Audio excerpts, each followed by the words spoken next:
Bagi Anda yang baru saja bergabung, berikut berita utama kami hari ini. Nelayan di Selat Bali menemukan jenazah pria memakai jaket, diduga penumpang KMP Tunu Pratama Jaya. Diduga akibat korsleting listrik AC, pabrik sepatu di Ngawi ludes terbakar, gudang baja ambruk. Pemuda di Tuban meraup cuan dari hobi berternak biawak. Pelanggannya berasal dari Jepang dan Korea.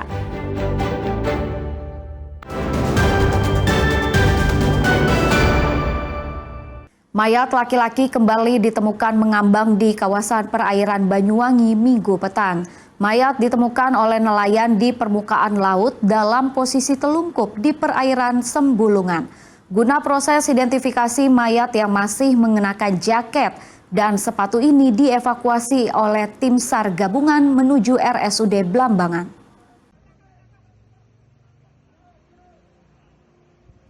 Personil KRI Vanildo menemukan sesosok mayat mengambang dengan posisi tertelungkup di perairan Selat Bali pada Minggu siang. Temuan mayat oleh personil KRI Vanildo ini langsung dilaporkan kepada awak KRI Tongkol yang saat itu sedang melakukan operasi SAR pencarian korban tenggelamnya KMP Tunu Pratama Jaya. Proses evakuasi tak mudah karena kuatnya arus laut. Bahkan tali pengait kapal putus karena laju kapal melawan arah arus. Meski harus bersusah payah, mayat berjenis kelamin laki-laki ini akhirnya berhasil dievakuasi menggunakan perahu karet untuk dipindahkan ke atas KRI Tongkol. Pada tubuh jenazah tidak ditemukan satupun identitas yang melekat. Identifikasi awal, korban mengenakan kaos berwarna biru dan memakai celana pendek berwarna coklat. Guna proses identifikasi mayat, korban langsung dievakuasi menuju dermaga Pusri di Kecamatan Kalipuro, Banyuwangi. Korban ditemukan di sekitar lokasi tenggelamnya kapal radius 6 mil. Guna proses identifikasi, tim SAR langsung menyerahkan temuan jasad pria dengan tinggi 170 cm ini kepada tim DVI Bidokes Polri untuk dibawa ke ruang instalasi kamar jenazah RSUD Blambangan. Satgas SAR Laut telah menemukan satu jenazah yang berjenis kelamin pria. Kemudian proses evakuasi langsung dilaksanakan ke sini. Yang pertama kali mendeteksi adalah KRI Vanildo yang tadi malam sudah datang di sini. Sebetulnya KRI Vanildo untuk melaksanakan survei ataupun penggambaran bawah air. Tetapi pada saat melaksanakan penggambaran bawah air, menemukan jenazah, kemudian langsung direspon, kita panggil KRI Tongkol untuk mendekat dan proses langsung dibawa ke sini. Demikian. Titik penemuannya di mana, Pak? Kurang lebih 5,7 sampai 6 nautical mile ke arah selatan dari titik yang hilang. Untuk memastikan apakah korban merupakan korban tenggelamnya KMP Tunu Pratama Jaya, tim medis perlu mencocokkan data antemortem kepada keluarga penumpang kapal yang sebelumnya telah dikumpulkan oleh tim Bidokes Polri. Pemeriksaan medis secara detail harus dilakukan petugas karena saat ditemukan, wajah mayat korban sudah tak dapat dikenali lagi. Hingga Senin, tim SAR gabungan operasi pencarian korban tenggelamnya kapal masih belum merilis terkait data terbaru jumlah korban hilang. Dan korban ditemukan akibat tenggelamnya kapal. Taufik Ferdiansyah melaporkan dari Banyuwangi.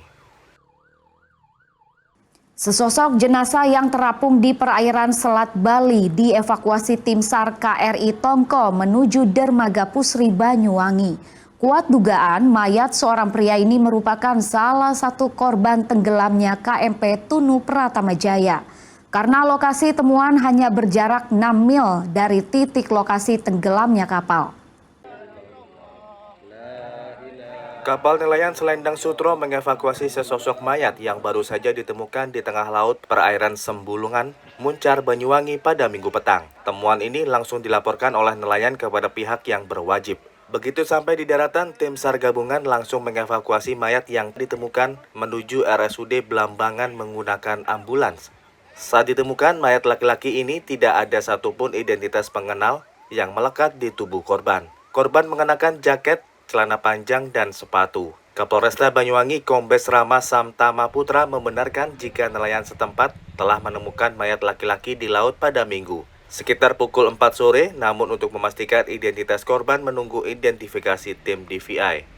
Nelayan dengan speed selendang Supro ini menemukan satu jenazah dengan posisi telungkup laki-laki di sekitar perairan Tapak Guo Anjir. Jadi di bawah ditarik ke darat sekitar 17.30, tadi sudah sampai di Pantai Pucar dan posisi sekarang masih perjalanan menuju RSUD Belambangan. Hingga Minggu, tim SAR gabungan mendata ada tambahan 2 jenazah yang ditemukan di laut. Korban yang ditemukan berjenis laki-laki. Namun belum dipastikan apakah kedua jenazah yang ditemukan ini korban tenggelamnya KMP Tunu Pratama Jaya atau bukan. Taufik Ferdiansyah melaporkan dari Banyuwangi. Kebakaran hebat melanda sebuah pabrik sepatu di Ngawi. Besarnya kobaran api menyebabkan bangunan gudang yang terbuat dari baja ambruk. 2 petugas keamanan terluka akibat peristiwa ini. Kebakaran ini terjadi di pabrik sepatu milik Dwi Prima Sentosa di Desa Karangtengah, Prandon, Kecamatan Ngawi, Kabupaten Ngawi, Minggu malam, sekitar pukul 23.00 WIB. Banyaknya bahan mudah terbakar membuat api terus membesar, hanya dalam hitungan detik dan membakar seisi gudang. Api juga meludeskan lokasi penyimpanan sepatu dan sandal. Bahkan besarnya kobaran api menyebabkan bangunan gudang yang terbuat dari baja ambruk. Api yang terus membesar membuat karyawan dan petugas keamanan panik. Mereka berusaha menjebol pintu gudang untuk mengeluarkan barang yang masih bisa diselamatkan. Akibatnya 2 petugas keamanan terluka. Belum diketahui pasti penyebab kebakaran, namun ada dugaan api berasal dari korsleting listrik alat pendingin di salah satu ruangan. Petugas pemadam kebakaran kewalahan memadamkan api hingga mendatangkan bantuan PMK dari Madiun. Ada batas sekatnya ram-raman, sekitar ya kurang lebih ada 6 meteran. Kita manjat dulu itu sama rekan-rekan. Dan posisi pas kita manjat, posisi kita juga panik. 2 rekan saya jatuh Pak, itu masih cedera. Oh, luka dua. Cedera, kayaknya satunya kaki itu. Gedung 2 sudah hancur ini ya, udah kebakar dan udah apa ini? Udah habis ya? Udah habis gini ya. Ini di dalamnya isinya apa aja Pak? Ini sepatu ya. Sepatu. Pak, ini emang nggak ada yang jaga apa gitu Pak? Ada dong security. Security ada, mes juga ada. Ada.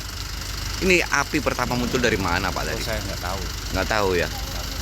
Ini masih upaya pemadaman nih Pak. Iya. Ini nggak minta bantuan pemadam dari kabupaten sebelah Pak? Ini dari Madiun mungkin. Dari Madiun juga? Siap. Pak, hingga gini kondisinya gimana Pak? Ini kondisinya masih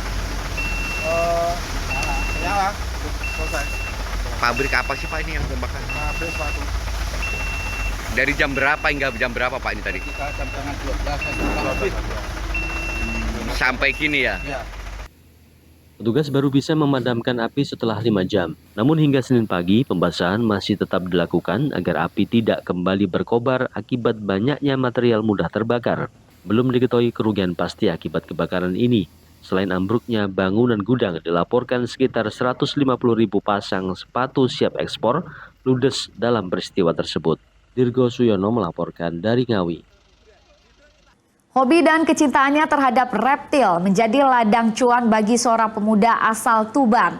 Biawak hias hasil peternakannya tak hanya diburu para pehobi dari dalam negeri hingga ke Jepang dan Korea.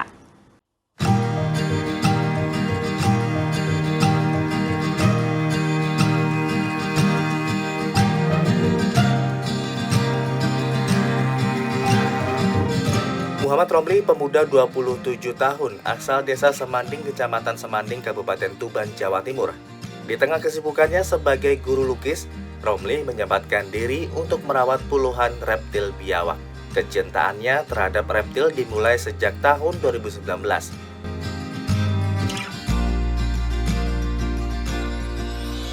Berawal dari seekor biawak pemberian tetangganya. Dari rasa penasaran, ia mulai merawatnya secara serius. Kini, koleksi biawak Romli sudah mencapai puluhan ekor dengan berbagai jenis dan motif yang unik. Hobi yang semula hanya untuk kesenangan pribadi itu justru membawa peluang usaha. Setelah aktif membagikan foto dan video koleksi biawaknya di media sosial, peminat pun mulai berdatangan.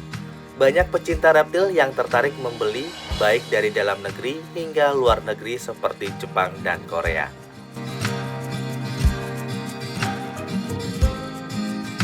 Bukan biawak biasa, pemuda ini juga mengembangbiakan biawak-biawak bermotif eksotis seperti jenis marble, black dragon, sumbawa, hingga hybrid. Hasil persilangan biawak Jawa dan Filipina. Harga seekor biawak bervariasi mulai dari 2 hingga 5 juta rupiah tergantung motif dan ukurannya. Kurang lebih sih 5 tahunan sih Mas. 5 tahunan. Itu reptil jenis apa aja Mas yang dipelihara di sini? Untuk di sini saya lebih fokusnya itu lebih ke Varanus atau biawak orang awam nyebutnya. Selain ada berapa biawak Mas? Ini kurang lebih sih 20. Cuma lagi kosong sih Mas. Biasanya kalau lagi banyak 50-an lebih sih. Kalau untuk saya pasar sih udah itu sih Mas, keluar pulau Indonesia. Yang terakhir untuk yang paling jauh itu sampai ke Korea. Biawak Tuban sendiri agak lumayan diminati. Soalnya dari motif untuk biawak Tuban itu punya ciri khas yang beda. Ya, motifnya udah dominan bagus. Dari harga, kalau harga biawak Tuban gitu mungkin antara 100 sampai 5 jutaan lah, kurang lebihnya segitu. Tergantung motif sama ukuran. Biarpun kecil, kalau motifnya bagus gitu 2-3 jutaan gitu nyampe. Dalam sebulan, Romli mampu menjual 10 hingga 20 ekor anakan biawak ke para kolektor reptil. Dari hobi jika ditekuni ternyata juga bisa mendatangkan keuntungan. Sapari Ranujaya melaporkan dari Tuban.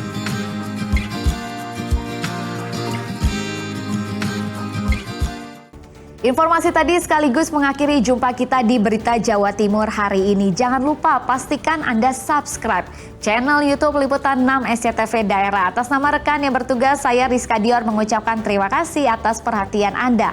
Selamat beraktivitas dan sampai jumpa.